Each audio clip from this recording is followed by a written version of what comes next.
my take on this is Israel didn't start this. Hamas invaded it and committed the most appalling, grotesque war crimes against innocent people. Back here, that seems to have translated into a great big surge of support for Palestine. And we've got this massive rise in alleged anti-Semitic incidents, 1,000%. And I happened to be at that pro-Palestine march in the middle of London on a Saturday. I just happened to be there, trust me, I was just crossing the road. 100,000 of them, and I heard them shouting jihad. That means, despite the police's confusion on this, that means holy war against Israel. So I think the tragedy of this situation is the reasonably small Jewish community of Britain now does not feel safe. What is going on, Marie? I think you've said it all there, Kevin. Look, Hamas are terrorists. What they did, it was an unprovoked massacre, slaughter, barbaric killings, beheading of babies. 7th of October will be a day that no Jew is ever going to forget. Hamas are terrorists. It hasn't been helped by the BBC referring to these people as militants. And of course, nobody wants innocent civilians in Gaza to die. But Israel did not start this war. It's got a right to defend itself. And there's a massive surge in anti-Semitism on the streets. I think it's gone up by about 600% now. You've got a really frightened community, because when there's conflict in the Middle East, there is automatically a surge in anti-Semitism here. It shouldn't be the case. We're all UK citizens, but it's a really, really frightening time. And, when children are too frightened to go to school, lots of parents are keeping their children at home. They're not wearing their school uniforms. They've been told to take off any sign of being Jewish. That's when you've really got to start to worry. But I do want to stress, nobody wants to see innocent civilians' lives lost. No, absolutely. We know that, Maria. These are terrorists. Yeah, they're terrorists. These are vile terrorists, murderous terrorists, butchers, barbaric people. These killings are more than barbaric. They're vile, cutting open 8 months pregnant woman's stomach, taking out the baby, beheading babies. These people, Hamas, they are ISIS. This is an ideology, and they want the destruction of the state of Israel. Let's be under no illusion. That's their only aim, and there's no compromise in their agenda for that.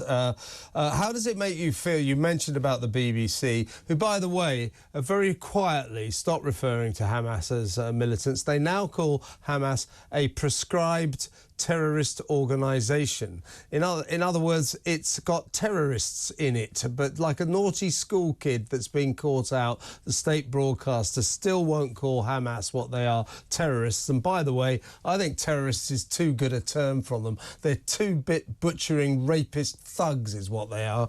Well, how does it make you feel also, Marie, that the police at that demonstration that I happened to encounter, I heard people shouting jihad, and in that context it means holy war against Israel. How does it make you feel that the police didn't arrest anybody for chanting that? Well, let me first of all say, with the BBC, I had a meeting with Tim Davie last Friday, and they have agreed not to call Hamas militants. They do need to be pushed to call them terrorists. I've got 2 complaints outstanding at the Executive Complaints Unit, so I don't intend to let that one go. Good. Look, the police, I just reassure you on that, absolutely not. I'm determined. But the police, it's very, very difficult. On a community level, can I say that the police have been great, the government's been great, people have, they are policing the communities really well. It's really, really difficult when you have these awful rallies. And of course, these people should be arrested. But the police have also got to have the right powers to arrest people. And I think there's some confusion as to whether they do. But they've clearly got to do better. There are mistakes, and these people definitely should be arrested. We all know that Hamas is a terrorist organisation prescribed by law. We don't expect to see these people on the streets. I think I'm right in saying you'll know, obviously. Is it sort of 300,000 Jewish people live in Britain? It's not very many, is it? There are only 300,000. We're a really tiny community, absolutely, and we are very much a minority community. And the fact we need protecting, we need guards outside synagogue, guards outside schools, and kids are too frightened to go to school. This is young children, by the way, and problems on university campus. That is very, very worrying because, you know, what starts with the Jews doesn't end with the Jews. You're so right. And I think what's going on here, I wouldn't want to make comparisons necessarily with Germany, the Nazis and everything. But when countries start to fall apart at the seams, certain kind of political influences come into play, and for some reason, historically, the Jewish community get blamed. And I'm kind of a bit worried that that might be what's going on here. You're carrying the blame for something that's got nothing to do with you. But can you just explain, Murray? Because for me, I mean, I suppose historically I understand it, but I don't get it.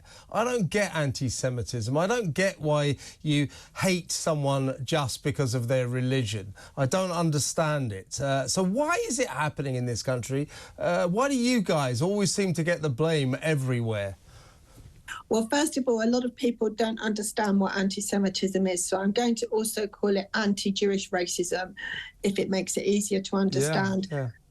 What that is. I can't tell you why Jews get the blame. Throughout history, that's been the way, unfortunately.